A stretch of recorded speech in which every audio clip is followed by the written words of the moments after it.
Welcome to news wise. मैं हूं आरिफा नूर। नाजरीन, रोज़ की तरह आज भी हम जो इस वक्त ओवरऑल सियासी सूरत हाल है, इतवार को वोट ऑफ नो कॉन्फिडेंस होना है वज़ीर आज़म के ख़िलाफ़, और उससे 2 दिन पहले की जो भी एक सूरत हाल है और जो ताज़ा तरीन डेवलपमेंट्स हैं उन पर हम आज तफसील से एक दफ़े फिर बात करेंगे। जो आज की ताज़ा तरीन इतलात है उनमें ऑब्वियसली जो वज़ीर आज़म साहब की कुछ सीनियर सहाफ़ियों से आज मुलाकात हुई थोड़ा ही अरसा पहले, जिसमें उन्होंने ऑब्वियसली बहुत सी बातें की, बट जो ख़बर बहुत गर्म है और हर कोई जिसका जिक्र कर रहा है, उन्होंने कहा कि इतवार के दिन उनकी हुकूमत जो है वो एक सरप्राइज़ देगी। इसके साथ साथ गुज़िश्ता शब को कौम से ख़िताब भी किया वज़ीर आज़म साहब ने, लाइव उसकी ट्रांसमिशन थी। उसके अंदर उन्होंने जो गैर मुल्की साजिश है जिसका वो जिक्र कर रहे हैं, जिस दिन से जलसा हुआ है पाकिस्तान तहरीक इंसाफ का इस्लामाबाद में, उस हवाले से भी उन्होंने बात की। अमेरिका का नाम ले लिया, फिर उसको एक स्लिप ऑफ द टंग करार दिया। इसके साथ साथ उन्होंने ये भी कहा कि जो अपोजिशन है वो इस तहरीक में गैर मुल्की साजिश के थ्रू ये तहरीक अदम एतमाद कर रही है और इमरान खान साहब को एक आज़ाद खारजा पॉलिसी चलाने की सज़ा दी जा रही है। हुकूमती वज़रा जो हैं उन्होंने भी आज एक से ज़्यादा मरतबा मीडिया टॉक्स की, जिस पे लग यही रहा है कि वो अपनी शिकस्त को तस्लीम कर रहे हैं। वो जानते हैं कि क्या होने वाला है और इसीलिए बार बार वो जिक्र कर रहे हैं नए इंतखाबात का और जल्द इंतखाबात का। वज़ीर आज़म साहब ने भी इसका जिक्र किया है। असद उमर साहब, शेख रशीद साहब, उन्होंने भी आज कहा कि रमज़ान के बाद आम इंतखाबात जो हैं वो होने चाहिए, और साथ में उन्होंने ये भी कहा कि पाकिस्तान तहरीक इंसाफ जो है उसकी मकबूलियत इस वक्त बढ़ गई है अवाम में। इसके साथ साथ पंजाब के अंदर भी तेज़ी से डेवलपमेंट्स हो रही हैं। उस्मान बुज़दार साहब ने तो कुछ दिनों पहले ही इस्तीफ़ा दे दिया था, मगर आज उसको मंजूर भी कर लिया गया है और कहा जा रहा है कि नए वज़ीर आला के इंतखाब के लिए गवर्नर पंजाब ने 2 अप्रैल यानी कि कल को सूबाई असम्बली का इजलास तलब कर लिया है। पाकिस्तान तहरीक इंसाफ के जो कैंडिडेट हैं वो परवेज़ इलाही साहब हैं। कुछ रोज़ पहले ये बात तय हुई थी, मगर जो नंबर्स थे, जो बटी हुई थी पाकिस्तान तहरीक इंसाफ पंजाब में, सूरत हाल कुछ क्लियर नहीं है। सारी इशू पे बात करने के लिए आज हमारे साथ मौजूद है जाहिद हुसैन साहब, तज्जियाकार हैं, मुसन्निफ़ हैं। हमारे साथ मौजूद है महमल सरफराज साहिबा, सहाफ़ी हैं, तज्जियाकार है, और अथर काज़मी साहब, ये भी तज्जियाकार है। Welcome to the show all of you. Zahid साहब, आपसे गुफ्तगू का आगाज़ करेंगे। सर, कल से बहुत तनकीद तो हो रही है जो वज़ीर आज़म साहब ने फ़ॉरेन पॉलिसी के हवाले से सर बयान दिया है, मगर साथ में सर ये आवाज़ भी आ रही है कि domestically keeping in mind the fact कि इस वक्त वो हुकूमत खोने लगे हैं, हो सकता है कि अर्ली इलेक्शंस हो, कुछ लोगों का ये भी ख्याल है कि इससे इनको डोमेस्टिकली फ़ायदा हो सकता है। लोगों के लिए एक ऐसा इमोटिव इशू है, अमेरिका ने पाकिस्तान की पॉलिसी को असरअंदाज करने की कोशिश की कि वो सपोर्ट इससे गेन कर सकते हैं। आप इसको किस तरह देख रहे हैं सर? मेरा ख्याल ये कि ये तकरीर जो थी उनकी यकीनी तौर पे आप जैसे कह रहे हैं कि वो अपने सपोर्टर्स को गैल्वनाइज करने के लिए थी, और ऐसा लगता था ये जो है आइंदा के लिए जो है वो उनकी हिकमत अमली का एक हिस्सा है। लेकिन अब जो है ये सारी चीज़ें जो हैं, ये सारी बातें जो हैं, अब वो उसमें जो है उनको इस इक़्तिदार से मेरा ख्याल अभी तो जो ख़तरा है उससे उसको बचा नहीं सकती हैं। इस वक्त असल मसला है, जो असल ख़तरा जो उनको है वो तो पार्लियामेंट के अंदर है, और उसमें तो अब जो तस्वीर नज़र आ रही है हमें, वो तो उसमें कोई गुंजाइश बाकी नहीं रहती है। तो ये सारी बातें जो हैं, अगर फ़र्ज़ ये सारी अमेरिका की साजिश की बात आ रही है, इसकी आ रही है, तो उससे मैं नहीं समझता हूँ कि उससे जो भी एक लिहाज से जो तवाज़ुन है पोजीशन के साथ, वो कोई तब्दील होने जा रहा है। मेरा ख्याल नहीं हो रहा है। मेरा ख्याल ठीक है, अवाम का कुछ हिस्सा शायद उससे मुतासिर हो जाए, लेकिन एक सबसे बड़ी आरफा जो बात आती है कि एक डिप्लोमेटिक तरीक़ेकार भी होता है। मेरा ख्याल ये कि अगर आप ये तकरीर इस किस्म के करते हैं तो मेरा ख्याल खुद मुल्क को भी उसका नुकसान पहुंचता है। लोगों को, शायद कुछ लोगों को तो आप बावर करा देंगे कि अमेरिका की साजिश हो रही है, लेकिन आप देखें कि इस किस्म की चीज़ें जो है डिप्लोमेटिक ज़राए से बात होती है। अगर कोई इस किस्म की कोई अल्फाज भी इस्तेमाल किए गए, और सबसे बुनियादी चीज़ ये है कि अगर आप अनडिप्लोमेटिक एक्सप्रेशन है किसी डिप्लोमेट का, तो उसको उसी तरह डील करना चाहिए। अब ये ठीक है, वक्ती तौर पे आप शायद उससे फ़ायदा उठाने की कोशिश करें, लेकिन उससे ये भी देखना चाहिए कि मुल्क को कितना नुकसान पहुंचेगा। असल बात ये है कि इसका मतलब ये कोई चाहता है कि अमेरिका की गुलामी करे, कोई नहीं चाहता है, लेकिन मसला ये है कि ये तरीक़ाकार गलत है ये। बिल्कुल ठीक। मेमल साहबा, अब आज ये जो पंजाब की डेवलपमेंट हुई है वो खासी, जिसको हम कह सकते हैं कि अचानक से हुई है, क्योंकि सबका ख्याल ये था कि पहले हुकूमत की जो सारी तवज्जो है, सारी एनर्जीज़ हैं, वो इस्लामाबाद के अंदर वोट ऑफ नो कॉन्फिडेंस को शिकस्त देने में लगी हुई हैं। मगर ये जो इन्होंने असेंबली का सेशन बुला लिया और क्लियरली इलेक्शन भी होगा, परवेज़ इलाही साहब भी हैं, आप कोई वहाँ सरप्राइज एक्सपेक्ट कर रही हैं? हुकूमत की क्या अमली है इस हवाले से? देखिए, इसमें चंद रिपोर्टर से बात हुई जो पंजाब असेंबली भी कवर करते हैं और जिनको इस चीज़ का पता है। वो ये कहते हैं कि ये ज़रूर है कि क्योंकि ऑपोजिशन पूरी वोट ऑफ नो कॉन्फिडेंस के लिए उधर सेंटर में मसरूफ थी, लेकिन पंजाब में भी उनकी तैयारी थी। जिस तरीके से मुलाकातें हो रही थी, जहांगीर तरीन ग्रुप हो, अलीम खान ग्रुप हो, वैसे भी जो जोड़ तोड़ की सियासत इस वक्त चल रही है, तो इस वक्त ऑपोजिशन भी उसमें काफ़ी मसरूफ थी। और नाम जो हमारे सामने आ रहा है वो हमजा शहबाज साहब का नाम इन्होंने फाइनल ऑपोजिशन ने, जॉइंट ऑपोजिशन ने कर दिया है। अभी जहाँ तक वैसे है कि अभी टेक्निकलिटीज हैं कि पेपर्स सबमिट होने हैं, वो सारा कुछ, वो अभी चीजें देखते हैं कि कल किस तरह इजलास के अंदर, क्योंकि अभी तो एक लाइन है जो गवर्नर साहब की तरफ से जो कॉल किया गया, उसके अंदर तो इसके बारे में एक लाइन है। तो जो टेक्निकलिटीज हैं वो देखेंगे कि क्या होगा, कि क्या कल ही ये होता है इलेक्शन, या फिर ये है कि ये इतवार को होगा या आगे होगा। मतलब वो तो खैर अभी पता चल जाएगा, एक दो घंटों के अंदर अंदर क्लियर हो जाएगा। मगर मेमल साहबा, आप माफ करिएगा, आपकी बात यहाँ काट रही हूँ, बट जहांगीर तरीन ग्रुप से ऑब्वियसली ऑपोजिशन भी बात करती रही है, अलीम खान ग्रुप है, चीना ग्रुप है, तो क्या कोई इन ग्रुप्स के सामने से बयान सामने आया है कि उन्होंने किस क्या कहा है, वो किसको सपोर्ट करेंगे? क्योंकि एक खामोशी सी छा गई है 2 दिन से कि उन्होंने फैसले क्या किए हैं। ये खामोशी है, और ये खामोशी वही बैकडोर जो इनके जोड़ तो और बातचीत चल रही है उसके मुताबिक है। अभी तक ऑपोजिशन तो ये क्लेम कर रही है कि जेकेटी ग्रुप में से मेजॉरिटी जो है उन्हें देगी, लेकिन जाहिर बात है चौधरी साहब भी, देखिए चौधरी परवेज इलाही भी एक घाट सियासतदान है, बहुत पुराने सियासतदान है। उनकी पंजाब के अंदर फिर वो स्पीकर भी 3.5 साल रहे हैं, बड़े पावरफुल स्पीकर हैं, तो उनके पास भी काफी कुछ जाहिर बात है कि है, और वो जानते भी है, उनका एक वजादार सियासतदान भी उस तरीके से उनका रहा है, सबके साथ ताल्लुकात भी।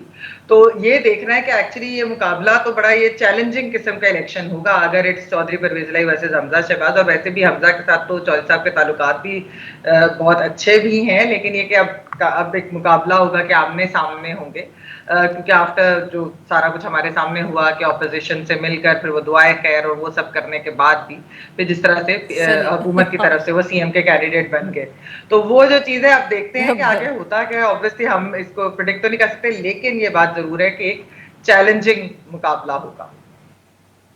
बिल्कुल सही, बहुत चैलेंजिंग मुकाबला होगा। अथर काज़मी साहब, वही बात के अब तो लिटरली ये लग रहा है कि एक ऐसी हम सूरत हाल में फंसे हुए, जाओ यू डोंट नो कि एक बॉल के ऊपर चौका आएगा, छिक्का आएगा, या कोई बोल्ड आउट हो जाएगा, और what ever the cricketing expression is, forgive me. बहुत एक अनसर्टन सी सूरत हाल है, बिकॉज कुछ लोग ज़रा ये पंजाब की ख़ास तौर पे जो मूव आज हुई है और जो वज़ीर आज़म साहब का आज का बयान है कि सरप्राइज़ मिलेगा इतवार के दिन, मेरे ख्याल में उससे कुछ लोग कंफ्यूज हुए हैं।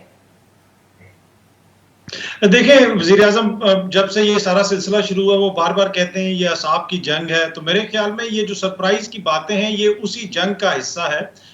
आज जो पंजाब असेंबली के अंदर हुआ, यकीनन ये भी एक तरह से सरप्राइज होगा ऑपोजिशन के लिए, इन ए सेंस के अगर आप सेंटर के ऊपर कंसंट्रेट कर रहे हैं, उनकी कोशिश है कि इतवार वाले दिन यहाँ पे हुकूमत को फारिग किया जाए, इसी मौके के ऊपर एकदम से अगर पंजाब के अंदर भी एक्टिविटी शुरू हो जाएगी तो ऑब्वियसली आपका दोनों तरफ तवज्जो बढ़ जाएगी। हुकूमत को इसमें यह एडवांटेज होगा कि जिस तरह चौधरी परवेज इलाही साहब का जिक्र हुआ, वो पंजाब के अंदर बैठे में, वो पंजाब की असेंबली के स्पीकर हैं, उनका कितना सियासी क्लाउट है वो हम सबको पता है, तो वो बेहतर तरीके से बगैर वफाक की मदद के वहां पे चीजें मैनेज कर सकते हैं। दूसरी जानिब जो ऑपोजिशन है उनको वफाक में भी और पंजाब के अंदर दोनों तरफ चीजों को मैनेज करना पड़ेगा, तो ये एक हिकमत अमली हो सकती है इस मूव के पीछे। लेकिन आगे क्या होगा देखें, ये मुझे तो यही लगता है कि जब तक सेंटर के अंदर कोई फैसला नहीं होगा, पंजाब के अंदर भी फैसला होना मुश्किल है, या फिर हुकूमत का ये हो सकता है कि वो एतवार से पहले ही पंजाब के अंदर परवेज इलाही साहब को वज़ीर आला बना दें, फिर सेंटर में जिसकी मर्जी हुकूमत आ जाए, पंजाब से उनको एक तरह से टफ टाइम दिया जाए। तो ये एक हिकमत अमली हो सकती है हुकूमत के जहन में इस वक्त। बिल्कुल सही जी। नाज़रीन, यहाँ पे लेंगे हम एक छोटा सा ब्रेक से वापस आएंगे तो अपने मेहमानों से गुफ्तगू जारी रखेंगे। Stay with us. Welcome back नाज़रीन, हम गुफ्तगू करें जाहिद हुसैन साहब से, मेमल सरफराज साहिबा से और अतहर काज़मी साहब से।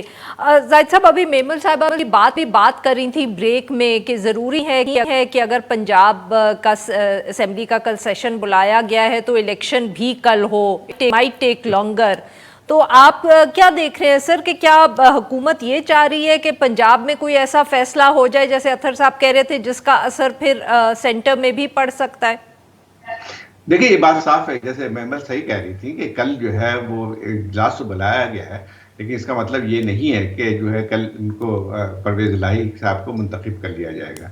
बुलाने का मतलब ये नहीं है कि फौरी तौर पे कोई जो है इलेक्शन हो जाएंगे, और ये है कि अपोजिशन भी उस चीज़ को डिले करेगी बहुत सारी, और ये इसमें रिस्क मौजूद है। दूसरी बात यह है कि संडे को आप जो है नेशनल असेंबली में जो वोट होना है उसको आप मुलतवी नहीं कर सकते हैं। उस लिहाज से जो है कोई 12 घंटे या 13 घंटे में जो है कोई ऐसी तब्दीली नहीं आ रही है जिसकी वजह से जो भी एक डायनामिक्स नहीं बन के आई है, जहाँ पे जो अपोजिशन के साथ तमाम जो कोalition पार्टनर गवर्नमेंट के हैं वो साथ मिले हुए हैं, तो वो किस तरह से तब्दीली आएगी, ये चीज़ जो है वो मुझे नहीं लगती कि कुछ होगी। ये सारी चीज़ें जो बात है कि मैं एक सरप्राइज दूंगा, ये सब साए वॉर का एक हिस्सा है, और सियासत में ये चीज़ें चलती हैं, क्योंकि आखिर वक्त तक जो है कोशिश जाएगी कि जो है एक लोगों को कुछ ना कुछ एक इसमें कंफ्यूजन में रखा जाए। ये तो कोई नहीं कहेगा कि हम कल शिकस्त खा रहे हैं संडे के दिन, या जो है कोई तब्दीली नहीं आएगी। मेमल साहिबा, यही बात जो वज़ीर आज़म साहब ने कल गुज़िश्ता रोज़ अपने स्पीच में भी कही, उसके बाद आज फवाद चौधरी साहब ने उसमें इजाफा किया ये कह के कि वज़ीर आज़म साहब की जान को ख़तरा है। वज़ीर आज़म साहब शाम को एक इंटरव्यू भी दे रहे हैं जिसमें वो इस बात को दोहराते हैं। अगेन ये वही इलेक्शन बिड है, या आपको लग रहा है कि वो कुछ कोई और मकसद भी हो सकता है इस तरह की गुफ्तगू का? देखिए आरिफा, जहाँ तक ये जो असैसिनेशन वाली बात है, ये बहुत ही एक तशवीशनाक बात है, और ये वाली बात, ऐसी बात मेरे नहीं ख्याल कि हुकूमत जो है वो कोई इर्रेस्पॉन्सिबली करेगी। तो ये बहुत बड़ी बात है कि अगर ऐसी कोई चीज़ थी, उनके फवाद चौधरी साहब ने भी जो ट्वीट की उसमें उन्होंने कहा कि एजेंसियों की रिपोर्ट है, और वज़ीर आज़म साहब भी ये बात कर रहे हैं। तो ये काफ़ी एक तशवीशनाक बात तो है, अल्लाह उनको ज़िंदगी दे और ऐसा कोई ऐसी चीज़ ना हो। जहाँ तक बाकी जो चीज़ है, जो सरप्राइज की बात, और जो ये पूरा जो एक नैरेटिव बनाया गया कि वो उनकी हुकूमत को हटाने के लिए एक साजिश, आलमी साजिश हो रही है, मेरे ख्याल में जो वो वाली चीज़ है, उस चीज़ को आप इस तनाजुर में देखें कि शायद हुकूमत ने यही उनके जहन में है, जो बातें अभी हो रही है कि संडे को शायद हुकूमत ना बचे, क्योंकि जाहिर बात है अभी तक तो रिजल्ट नहीं आए। संडे को वोटिंग होगी तो ही हम लोग कर सकते हैं, जब तक वो वोट ओवर नहीं होता। किस तरह आप ये बिल्कुल ही वसूख से बात करें, लेकिन बात यह है कि जब वो चीज हो जाएगी तो उनको लग रहा है कि अगले इलेक्शन में किस नारे के साथ जा रहा है, किस चीज के साथ जाना है, कि अगर उन्हें निकाला तो एक आलमी साजिश ने निकाला। लेकिन आप ये देखें, नेशनल सिक्योरिटी कमेटी की मीटिंग की जो प्रेस स्टेटमेंट थी, उसके अंदर कहीं ऑपोजिशन का जिक्र है, कहीं उसके अंदर ये जिक्र है कि एक साजिश की जा रही है, पैसे दिए जा रहे हैं ताकि ये हुकूमत हटाई जाए। ये वाली बात तो नहीं है। उन्होंने अनडिप्लोमेटिक लैंग्वेज की बात की, उन्होंने इंटरनल अफेयर्स में इंटरफेरेंस की बात की है, लेकिन उन्होंने कहीं ये बात की है कि ये इसके अंदर ऑपोजिशन का साथ दिया जा रहा है। तो ये मेरे ख्याल में एक स्टोक किया जा रहा है, जो एंटी यूएस नैरेटिव है। पता है कि हमारे लोगों के अंदर ये चीज जो है बिल्कुल ये चलती भी है, लेकिन हमने कभी देखा था कि रिलीजियस पार्टीज के अलावा मेन स्ट्रीम पार्टीज ये 1970 से इस्तेमाल नहीं कर रही थी। वो मेयर जावेद साहब ने इसके ऊपर ट्वीट भी की, उन्होंने इसकी बात भी की। तो ये एक नई चीज है कि एक मेन स्ट्रीम पार्टी किस तरीके से और वो किस तरह से, जैसा जाहिद साहब ने कहा, अपने वोटर को गैल्वेनाइज करेंगे। तो वो इस एक चीज के ऊपर कर रहे हैं कि हमें आलमी साजिश की वजह से निकाला जा रहा है, ना कि ये कि हमारी गवर्नेंस, हमारी परफॉर्मेंस, हमारी डिलीवरी के ऊपर। उन्होंने डिबेट ही डाइवर्ट कर दी है, डिबेट इस तरफ कर दी है। कोई इस पे बात ना करे कि बुज़दार साहब को लगाना गलती था, कोई इस बात पे बात ना करे। मेमल साहिबा, मैं आपकी यहाँ बात काट रही हूँ, मेमल साहिबा मैं आपकी यहाँ बात काट रही हूँ, बट अगर आप नोट करें तो पिछला पूरा महीना जब से ये वोट ऑफ नो कॉन्फिडेंस की बात सामने आई है, तो ना महंगाई की ना गवर्नेंस की अब बात होती ही नहीं है। सारी जो गुफ्तगू थी वो नंबर्स की थी, अपोजिशन ये कर रही है, क्यों कर रही है, हुकूमत का जो भी बयानिया था अपोजिशन की तरफ से, बट जनरली जो इश्यूज थे कि गवर्नेंस कैसी है, अच्छी है, बुरी है, इन्फ्लेशन है, उससे तो गुफ्तगू बहुत अरसा पहले ख़त्म नहीं होगी या डाइवर्ट नहीं हो गई। नहीं देखिए आरिफा, ऑपोजिशन तो यही कहती थी ना कि हम, जब उनसे पूछा जाता था कि आप नो कॉन्फिडेंस ला क्यों रहे, क्या जरूरत है आपको इनको पूरे 5 साल कंप्लीट करने दिया जाए। ये उनसे साथियों ने सवाल भी पूछे हैं, ये बात हुई भी है, और आपने देखा होगा उनका यही बयान है ऑपोजिशन का कि हम इसलिए ला रहे हैं कि इनसे गवर्नेंस नहीं हो रही, इन्फ्लेशन नहीं कंट्रोल हो रही, बाकी ये सारी जो चीजें हैं। और फिर एक जो है एक वन साइडेड अकाउंटेबिलिटी और बहुत सारी चीजें फैक्टर इन इसके अंदर कर जाती हैं। तो बात यह है कि वो तो कर रहे थे, लेकिन एक हुकूमत ने बड़े कामयाबी से, मैं कहती हूँ कि डाइवर्ट किया है इस चीज को, नैरेटिव को, और ये किया है कि हम आलमी साजिश अमेरिका के वाला तहत जो है इशू वो उठा निकाले के। जा रहे हैं। जी बिल्कुल। अतर साहब, कितना ये इनको सूट करेगा? इमरान खान साहब आपके ख्याल में अब तैयार हैं कि वो दोबारा कंटेनर पे चढ़ जाएंगे? ऑफ कोर्स उनके ऊपर ये भी तनकीद होती है कि वो कंटेनर से कभी उतरे ही नहीं थे 3 सालों में, मगर क्या अब वो आपको तैयार लगते हैं कि वो वापस उस कंटेनर पे चढ़ जाएंगे जो डी चौक के सामने इमेजिनरी खड़ा हुआ है the moment the PMLN comes into power? देखिए, जहां तक उस लेटर का ताल्लुक है, मुदाखलत का ताल्लुक है, मैं खुद उस दिन पीएम ने हमें उसके ऊपर ब्रीफिंग दी और मैं उसको देख के आया हूं, तो मुझे तो उसमें कोई शक नहीं है कि जिस तरीके से मुदाखलत की गई अनप्रेसिडेंटेड है, जिस किस्म की लैंग्वेज उसके अंदर इस्तेमाल की गई, वो कोट अनकोट हमें बताया गया कि क्या उसमें कोई कुछ कहा गया। कंस्पिरेसी, मगर वजीर आजम साहब या हुकूमत ने आपको कोई कंस्पिरेसी का तो उसमें सबूत नहीं मुहैया किया। देखें, अगर एक अमेरिकन ऑफिशियल हमारे एम्बेसडर को बुला के ये कह रहा है कि अगर ये इमरान खान वजीर आजम रहता है तो हमारे ताल्लुकात ठीक नहीं रहेंगे, तो उसके बाद फिर कॉन्स्पिरेसी क्या, वो इससे ज्यादा तो नहीं वो लिख के दे सकते। तो इसी से आपको पता चलता है, ये सारे पॉइंटर होते हैं, बहुत सारी उसके अंदर चीजें हैं, वो उस तफसील में मैं नहीं जाता इसलिए कि आपका क्वेश्चन डिफरेंट है। रशिया का जिक्र हुआ और कहा गया कि सिर्फ और सिर्फ ये इमरान खान का फैसला है। जब उनको बताया गया कि इसमें दीगर इदारे भी ऑन बोर्ड थे, उन्होंने कहा नहीं, हमारे पास जो इंफॉर्मेशन है उसके मुताबिक ये सिर्फ इमरान खान का फैसला है और हमारे आपके साथ जो मुस्तकबिल के ताल्लुकात होंगे अब वो मुनहसर हैं तहरीके अदम एतमाद के बाद कि इमरान खान रहता है, अगर वो रहे तो पाकिस्तान की मुश्किलात में इजाफा हो जाएगा। तो इससे ज्यादा और क्या सबूत पेश हो, या तो हो ना कि वो उस अगर उन्होंने इस तरह की कोई लैंग्वेज यूज ना की होती और बिल्कुल होता कि कोई असेसमेंट है, ऐसी बात नहीं, क्लियर लैंग्वेज है, ब्लेटेंट लैंग्वेज है, ब्लेटेंट थ्रेट्स हैं, और यही वजह है कि नेशनल सिक्योरिटी कमेटी ने भी फिर कहा, थ्रेट्स का भी जिक्र किया और ब्लेटेंट इंटरफेरेंस का भी जिक्र किया। अगर आम सी कोई लैंग्वेज होती तो वो क्यों फिर ये बात करते नेशनल सिक्योरिटी वाले। दूसरी बात है कि आपने कहा कि ऑब्वियसली हमारी जो डिबेट है वो डाइवर्ट हो गई है। ये अवाम का इश्यू तो था ही नहीं। अवाम की अगर कोई जंग लड़ रहे होते तो अभी भी डिबेट हो रही होती महंगाई के ऊपर, दीगर चीजों के ऊपर। ये तो जाती मफादात की जंग हो रही है। और दूसरी बात है कि हम मीडिया पे भी जो डिबेट कर रहे हैं, एक चीज ये भी है कि हमारे वजीर आला पंजाब और हमारे प्राइम मिनिस्टर के अगले जो दो उम्मीदवार हैं, दोनों माशाल्लाह जमानत पे हैं, मनी लॉन्ड्रिंग के उनके ऊपर केसेस हैं, और हम उनको ऐसे पेश कर रहे हैं कि जैसे ये हमारे अगले वजीर आजम होंगे। दुनिया के किसी मुल्क में ऐसा होता है कि एक बंदा अरबों रुपए की करप्शन के केसेस में जमानत पे हो पर वो उम्मीदवार है वजीर आजम का, और उनके साहिबजादे टीवी के ऊपर आके कहते हैं जो हमारे चपड़ासी के अकाउंट में पैसे आए थे वो बिजनेस ट्रांजैक्शंस थी। ये दुनिया का कौन सा बिजनेस है जो चपड़ासियों के अकाउंट से चलता है? तो प्रॉब्लम ये है कि हमारे यहाँ इश्यूज के ऊपर तो डिबेट होती नहीं है। हमारे यहाँ यही होता है कि उसने ये कह दिया, उसने वो कह दिया, वो उसी के ऊपर चल रहा है। और अभी भी हम यही देख रहे हैं कि दोनों तरफ की साइड्स जो हैं वो अपना अपना आर्गुमेंट दे रही हैं। लेकिन ये अनफॉर्चुनेट है कि हम उस सिचुएशन में आ चुके हैं कि जिनके ऊपर इस किस्म के मुकदमात हैं वो मेरे और आपके अगले वजीर आजम और वजीर आला होने के उम्मीदवार हैं। बिल्कुल नाज़रीन, यहाँ पे लेंगे हम एक छोटा सा ब्रेक। जब हम ब्रेक से वापस आएंगे अपने मेहमानों से गुफ्तगू जारी रखेंगे। Stay with us. Welcome back नाज़रीन। हम गुफ्तगू करें जाहिद हुसैन साहब से, मैमल सरफराज साहिबा से और अतर काज़मी साहब से। जाहिद साहब, अतर साहब ने बहुत बात तो की है, अब हमें इसको एड्रेस तो करना पड़ेगा कि हम जिन लोगों की तरफ देख रहे हैं या जो अपोजिशन इस वक्त तैयार है पावर में आने के लिए, या वो कहते हैं कि शहबाज शरीफ साहब प्राइम मिनिस्टर बनेंगे, उनके खिलाफ इल्ज़ामात तो अभी भी हैं सर। ये तो नहीं है कि कोई सब केसेस क्लियर हो गए हैं, वो ऑनरेबली एक्विट हो गए हैं, मामलात तो चल रहे हैं sir. Is that embarrassing for us? देखिए, एक अरफा ये बात तो साफ है कि कोई यहाँ पे कोई प्रिंसिपल की जंग नहीं है या किसी डेमोक्रेसी के लिए जंग नहीं है, ना ही ये जो है वो गुड और इविल के दरमियान जंग है। ये सिंपल सी पावर स्ट्रगल है और उससे ज़्यादा जो है उसको देखना नहीं चाहिए कि हम किसी की भी ये करें कि वो जो दूसरा एक कोई फरीक में से कोई जो उसूलों की सियासत कर रहा है वो नहीं है। और ये बात हकीकत है जिसके मतलब उससे कोई इनकार नहीं करता है। लेकिन दो अलग अलग चीज़ें हैं रारफा, जिसमें आपने अभी बात आ रही थी कि जो है वो खत के देखें, जो नेशनल सिक्योरिटी मीटिंग के बाद जो एक एलामिया जाहिर हुआ था वो बहुत ही अप्रोप्रिएट था, और उसमें जो है वो सही तौर पे निशानदेही की गई थी कि उसके ऊपर एहतजाज भी किया गया था। लेकिन इसको कहीं पे भी ये जोड़ना उसको कि एक मुल्क में रिजीम चेंज की जो है वो साजिश हो रही थी, वो बहुत ज़्यादा एक लिहाज से गलत है।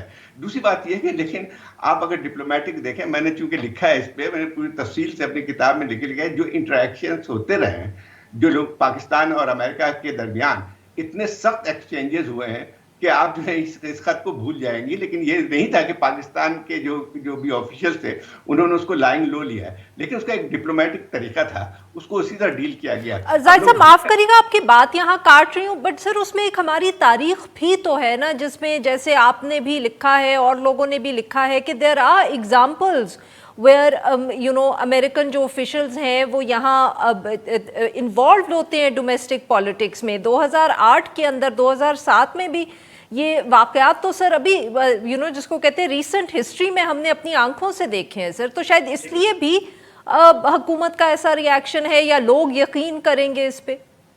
नहीं, लेकिन बात सुने आरफा, उसका हर ये तो किसी भी ममालिक के दरमियान जो ताल्लुकात होते हैं वो एक तरफा नहीं होते हैं, वो दो तरफ जो इंटरेस्ट होते हैं उसके तहत ही जो वो अपने ताल्लुकात को रखते हैं। हमारे यहाँ पूरे अगर 20 साल की तारीख देखा जाए जो हमारे ताल्लुकात के थे, उसमें जिस तरह से रोलर कोस्टर वो था, जिसके अलावा कहा भी जाता था कि फ्री एनिमी या जो है वो इस किस्म के वो ताल्लुकात रहे थे, मैं ये कह रहा हूँ। दूसरी बात ये है कि इसको इमरान खान साहब ने जो अपने ऊपर ले लिया है कि उनके खिलाफ कोई बैन अवी साजिश हो रही है, वो उससे मैं इत्तेफाक नहीं कर सकता हूँ, और ना ही कोई ऐसा इंदिया मिलता है। मतलब ये सही है कि जो है उन्होंने सख्त अल्फाज इस्तेमाल किए हैं, जिसका जवाब देना चाहिए और वाज़े तौर पे देना चाहिए कि इस तरह की मुदाखलत नहीं होगी, जो कि मैं नेशनल सिक्योरिटी मीटिंग के बाद हुआ, और उसको उसी तरह से लेना चाहिए। जब आप डिप्लोमेसी को जो एक पब्लिक उसमें और एक लिहाज से अपने पॉलिटिकल एम के लिए इसको करते हैं, तो खुद हमारे लिए जो बहुत ह्यूमिलेटिंग सी चीज़ रह जाती है। और अगर आपको थोड़ी सी पढ़ लें ज़रा कि जो है ये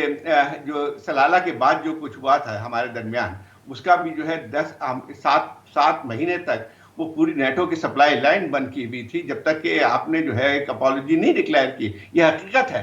तो मैं बता रहा हूँ कि इस किस्म के ताल्लुकात होते हैं जो कि इमरान खान साहब ने अपने ऊपर जो ले लिया है कि सारी दुनिया जो है इनके खिलाफ जा रही है, ये गलत बात है और उसको इस तरह से रखना भी नहीं चाहिए। आपको सख्त तरीन अल्फाज में इस पे जरूर करें, डिप्लोमेटिकली जो आपको डिमांड्स देना है वो करें, लेकिन उसको खुदा के बाद ये जो है उसको आप एक लिहाज से पॉलिटिकल जो है एक उसके लिए इस्तेमाल मत करें, क्योंकि उसके नतीजे जो है वो खराब होंगे। इसका कोई मतलब ये नहीं लेता है कि जो अमेरिका जो कर रहा होता है तो उसको कोई कंडोन कर रहा होता है, लेकिन एक तरीक़ार जो है उसके ऊपर रखें।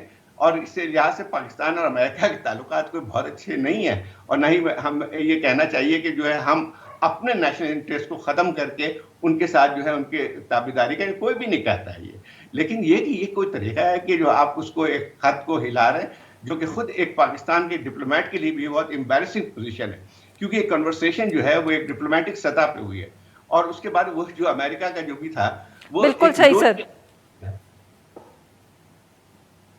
जी मेमल साहिबा, ये जो इशू है ऑब्वियसली वही हमने जैसे बार बार डिस्कस किया कि ये तो इमरान खान साहब इसको डोमेस्टिकली इस्तेमाल करने की कोशिश करें, बट साथ साथ ये भी सवाल बहुत उठता है, बार बार उठता है कि इमरान खान साहब को निकालने के बाद ऑपोजिशन का क्या प्लान है?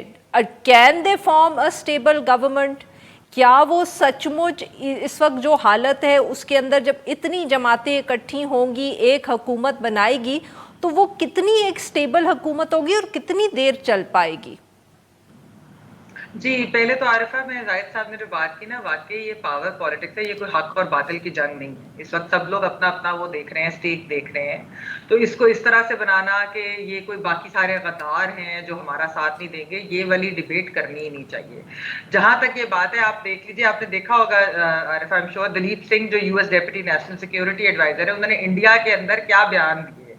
कि देयर विल बी कॉन्सिक्वेंसेज। वो रशिया के ऊपर उन्होंने इस तरह की जो बातें की हैं कि अगर इंडिया ने ये जारी रखा तो वो अगर फिर रिजीम चेंज के लिए, यानी कि अगर इंडिया की हुकूमत ये कहना शुरू कर दे कि ये कोई हमारे खिलाफ रिजीम चेंज हो रही है या इस तरह की कोई साजिश हो रही है, ये भी एक चीज आ जाती है। जहां तक आपने कहा कि ऑपोजिशन के लिए अगर हुकूमत तब्दील हो जाती है संडे को और ऑपोजिशन अपनी जो है वो हुकूमत ले आती है और शहबाज शरीफ साहब भी प्राइम मिनिस्टर बन जाते हैं, तो वाकई बहुत मुश्किलात होंगी, क्योंकि ये आरफा इतने ज्यादा इस तरह की पार्टीज होंगी कि जो इकोनॉमिकली भी शायद इकोनॉमी के ऊपर भी उनकी पॉलिसी सेम ना हो, फिर हर कोई अपना अपना शेयर भी उसमें मांग रहा होगा, कोई वजारतें हैं, कोई गवर्नरशिप है, कोई और चीजें, बहुत सारी चीजें होगी। तो जो डिफिकल्ट डिसीजन हैं, क्योंकि इस वक्त देखिए पाकिस्तान की इकोनॉमी कोई अच्छे हालात में नहीं है, तो जो डिफिकल्ट डिसीजन है वो तो लेनी है। वो बेशक अगर ये गवर्नमेंट रहती है इन्होंने लेनी है, या फिर जो नई गवर्नमेंट आती है उन्होंने लेनी है। बजट भी तो पेश होने हैं, IMF के भी अभी प्रोग्राम में हैं हम, जो उसके साथ सारी शर्तें, बहुत सारी चीजें सेट होती है। तो मेरे ख्याल में ये अगर तो ये देखना ये है कि ये हुकूमत चलेगी कितनी, अगर नई हुकूमत आती है, क्या वो अर्ली इलेक्शंस कॉल करते हैं या ये 1.5 साल चलाते हैं। क्योंकि बहुत ज्यादा तो जो बात हो रही है वो ये है कि अगर अर्ली इलेक्शंस कराएंगे तो अगली हुकूमत आकर मैंडेट के साथ 5 साल के फिर वो कोई डिफिकल्ट डिसीजन ले सके। अगर इसी तरह एक जिसको शहबाज साहब ने तो खैर नेशनल गवर्नमेंट उन्होंने 5 साल के लिए कहा था, लेकिन ये कोलिशन गवर्नमेंट है ना अभी के लिए जो बनेगी, तो कोलिशन गवर्नमेंट के अंदर तो बहुत मुश्किलात होती हैं। हमने इस हुकूमत के लिए देख लिया है इत्तेहादी का इधर उधर और वो जो उनके मसाइल चल रहे थे, तो मेरे ख्याल में अगली हुकूमत के लिए बहुत मुश्किलात तो हैं, बिल्कुल हैं। बिल्कुल से जी। नाज़रीन, यहाँ पे लेंगे हम एक छोटा सा ब्रेक। जब हम ब्रेक आएंगे तो हम अपने मेहमानों से गुफ्तगू जारी रखेंगे। Stay with us. Welcome back नाजरीन। हम गुफ्तगू करें अपने मेहमानों के साथ। अतर काज़मी साहब, सर वज़ीर आज़म साहब का इस वक्त इंटरव्यू चल रहा है, उसमें उन्होंने एक बड़ी दिलचस्प बात की है जो ऑब्वियसली इस वक्त हेडलाइंस में है। उन्होंने कहा कि इस्टेब्लिशमेंट ने मुझे तीन ऑफर्स दी। उन्होंने कहा या जल्दी इंतखाबात करवा लो या नो कॉन्फिडेंस मूव और या इस्तीफ़ा दे दो। क्या आप कुछ समझ पाए हैं कि ये किस कॉन्टेक्स्ट में वज़ीर आज़म साहब ने इस तरह की बात की होगी और क्यों वो इस वक्त ऐसी बात करेंगे? अभी तक तो उन्होंने बिल्कुल सिवाय जो इंटरनेशनल प्लेयर्स हैं उनके ऊपर उंगली उठाई है, मगर उन्होंने डोमेस्टिकली तो किसी की भी बात नहीं की। जी, मैंने अभी सुना नहीं है वो इंटरव्यू, तो किस कॉन्टेक्स्ट में किस जगह पे वो ये बात कर रहे हैं, टू बी ऑनेस्ट उसके ऊपर मैं कमेंट तो नहीं कर सकता, इसलिए कि क्या पता उसका कोई सियाक व सबाक हो, कोई कॉन्टेक्स्ट हो, उसके अंदर वो बात हो रही हो। लेकिन जिस किस्म के हालात हैं, ये इस तरह की बातें तो सामने आ रही थी कि या तो नए इलेक्शंस की तरफ जाया जाए या फिर तहरीक अदम एतमाद होगी या इमरान खान इस्तीफा देंगे। एक बात तो बिल्कुल क्लियर है जो इमरान खान साहब ने बार बार रिपीट की, और उस दिन जब हमारी उनसे मुलाकात भी हुई उसमें भी उनसे पूछा गया कि क्या आप इस्तीफा देंगे। उन्होंने कहा कि जो मर्जी हो जाए, मैं कभी इस्तीफा नहीं दूंगा। अब इंतखाबात में भी तब भी वो जा सकते थे अगर तहरीक अदम एतमाद पेश ना होती, पहले वो असेंबलियां वगैरह तोड़ देते। तो मेरे ख्याल में अगर इंतखाबात में इमरान खान साहब ने जाना होता तो वो उससे पहले कदम उठा लेते। वो चाहते थे कि तहरीक अदम एतमाद पेश हो। वो क्यों चाहते थे? इसलिए कि आपने देखा कि हालिया दिनों में जो उनकी पॉपुलैरिटी में इजाफा हुआ है, वो केपी के जिस जगह पे उनका गढ़ था वहां पे वो 2 महीने पहले इलेक्शंस हार गए। अब मुस्लिम लीग नून के गढ़ में और दीगर जमातों के गढ़ में जिस तरीके से उन्होंने उनको वाइप आउट कर दिया है पीटीआई ने दीगर जमातों को, तो इससे तो कोई इनकार नहीं कर सकता कि ये जो सारा पॉलिटिकल टर्मोइल हुआ है, इससे सियासी तौर पे इमरान खान साहब को बहुत फायदा हुआ है। बहुत सारे लोग अक्सर ये कहते हैं कि जी खान साहब को सियासत नहीं आती, लेकिन मेरा बार बार यही मौकिफ है कि उन लोगों की सियासत अभी भी 90 की दिहाई में फंसी हुई है। खान साहब डिजिटल दौर की सियासत कर रहे हैं और लोगों को पता नहीं चलता कि चीजें कहां से कहां पहुंच गई। और ये जो बयानिया खान साहब ने बना लिया है बैरूनी साजिश का भी, उसकी कुछ शवाहिद भी सामने आए और दीगर ये आप इस्टेब्लिशमेंट का भी उन्होंने जिक्र कर दिया, तो आप देखेंगे कि अगले आने वाले महीनों में, हफ्तों में इसका सियासी फायदा उनको होगा।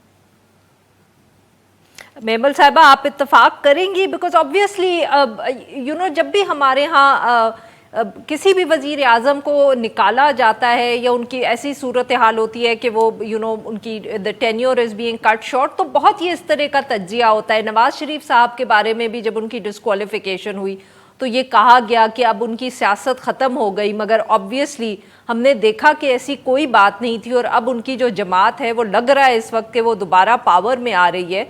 इमरान खान साहब की भी सियासत को आपको कोई लग रहा है कि ये जिस तरह की गुफ्तगू कर रहे हैं कि इस्टेब्लिशमेंट ने मुझे 3 ऑफर्स दिए, इंटरनेशनल कंस्पिरेसी है, कोई ऐसा नुकसान इनका होगा which will hurt his politics? जिन्होंने एस्टेब्लिशमेंट को गालियां दी थी उनका क्या नुकसान हुआ? वो तो वापस वजीर आजम बन रहे हैं, तो इनको क्या होना है? देखिए चले मेमर साहिबा इसको भी एड्रेस करिएगा। नहीं देखिए बात यह है कि वज़ीर आज़म इमरान खान साहब की और पीटीआई की एक फॉलोइंग है, एक कल्ट फॉलोइंग है, और वोट इमरान खान साहब का है। जिस तरह हम कहते हैं ना नून में नवाज शरीफ साहब का वोट है, उस तरह इधर पीटीआई में इमरान खान साहब का वोट है। वोट बैंक को तो आप नहीं उकस सकते। हाँ, असल मसला आता है कि क्या वो वोट बैंक सीटों में ट्रांसलेट होता है कि नहीं, यानी कि क्या उतने लोग जो, क्योंकि हार जीत का मार्जिन भी होता है, क्लोज भी होता है, कुछ ऐसा भी होता है कि अगर एक वेव चली होती है तो वो दूसरों को उसका फायदा हो जाता है। ये देखना है कि अगर कोई नुकसान पहुंचेगा तो वो है कि वोट तो पड़ेगा, लेकिन क्या वो ट्रांसलेट होगा, उतनी सीटें होंगी कि वो हुकूमत अगली बना सकेंगे कि नहीं जब इलेक्शंस होंगे। अगर वो संडे को सरवाइव नहीं करते तो उसके अंदर के उसके बाद कोई नई बीच में गवर्नमेंट आ जाए, फिर नए इलेक्शन हो, तो ये देखना होगा। जहां तक बात है कि एस्टैब्लिशमेंट के साथ, देखिए ये बात तो है कि पाकिस्तान के अंदर आप अवाम की जो है, अवाम को तो नहीं आपको कर सकते ना। आप ट्राई करते रहे, नून लीग को ट्राई किया कि उसमें से शीन और मीम और पता नहीं क्या क्या निकल आया, इनके अंदर पीटीआई के अंदर से एन और जीम निकल आया और पता नहीं क्या क्या हो गया। तो ये आप नहीं कर सकते। एक पार्टी जो होती है, जब उनकी एक वोटर बेस होती है, तो उनको मेरा भी वैसे भी एक ये होना चाहिए कि इलेक्शंस के थ्रू, बैलेट के थ्रू, अवाम के उसके थ्रू आरटीएस वगैरह नहीं बैठने चाहिए, बल्कि एक्चुअली प्रॉपर रिजल्ट्स आने चाहिए कि अवाम क्या चाहती है। अगर आज केपी के सेकंड उसके अंदर फेज के अंदर रिजल्ट्स आ रहे हैं तो वो अवाम के आ रहे हैं, अगर फर्स्ट में आए थे वो अवाम के आए थे। इसी तरह अगले इलेक्शंस के अंदर भी होना चाहिए। बाकी जो है यहाँ पर जाहिर बात है पावर फैक्टर्स बहुत ज्यादा होते हैं। अब कौन कितना उसको क्या नाराज होता है, इसके तो अब हमें आगे जाकर ही चीजें पता चलेंगी, लेकिन आई होप कि इस तरीके के मामलात कोई ऐसे ना हो और थ्रू द बैलेट ही सब कुछ जो है वो चूज हो, सिलेक्शन नहीं इलेक्शन होना चाहिए। बहुत बहुत शुक्रिया, बहुत बहुत शुक्रिया। तो मेहमानों का उन्होंने हमारे लिए वक्त निकाला। नाजरीन आज के लिए बस इतना ही। Now we will be back on Monday. हर पीर से जुमे अपना पसंदीदा शो न्यूज़ वाइज यूट्यूब पर देखने के लिए डॉन न्यूज़ के ऑफिशियल चैनल पर आएं और सब्सक्राइब करना मत भूलें। बेल आइकॉन को प्रेस करें।